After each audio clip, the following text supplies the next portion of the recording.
आज की हमारी डिक्टेशन होगी 80 शब्द प्रति मिनट। डिक्टेशन स्टार्ट होगी 10 सेकंड बाद।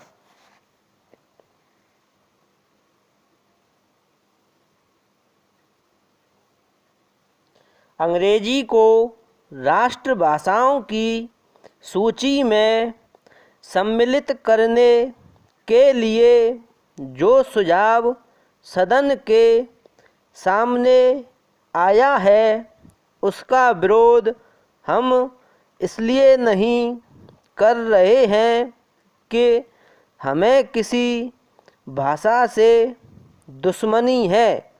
हम यदि अंग्रेजी भाषा के आधार पर विद्वान बने हैं तो यही कहकर कि हम उसी के द्वारा बने रह सकते हैं। हिंदी को पीछे रखना उचित नहीं है। यह भ्रम सारे देश में फैलाया जा रहा है कि हिंदी से हमारी प्रगति नहीं हो सकती है।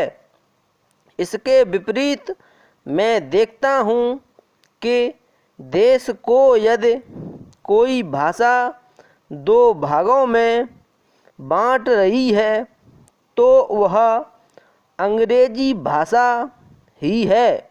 जिनको हिंदी नहीं आती वे समझते हैं कि हिंदी पढ़े लिखे लोग उन पर हावी हो जाएंगे।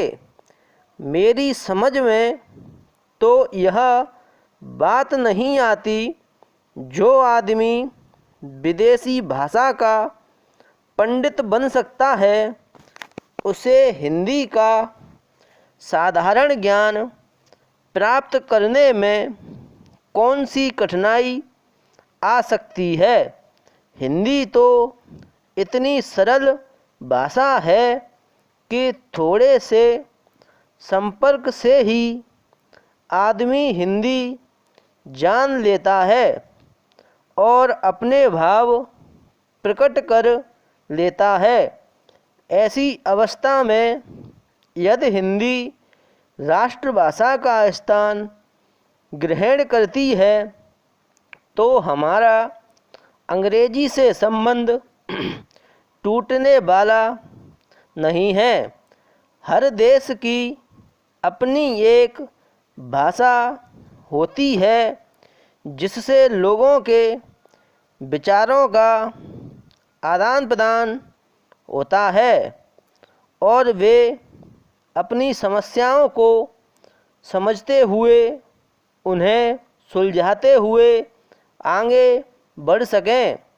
वह भाषा वही हो सकती है जिसको देश के अधिक से अधिक लोग समझ बोल और लिख सकें। इस देश में केवल हिंदी को ही ऐसा स्थान प्राप्त है। फिर हमें हिंदी को देश की राष्ट्रभाषा बनाने के लिए क्यों आपत्ति है।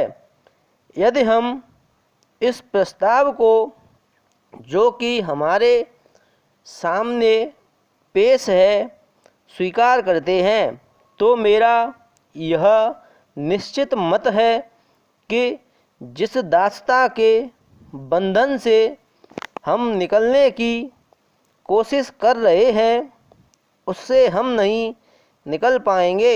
पैरा अंत में मेरा माननीय सदस्यों से निवेदन है कि वे केवल अपनी पार्टी की आज्ञा को ना देखें बल्कि अपनी बुद्धि से काम लें और इस प्रस्ताव का विरोध करें।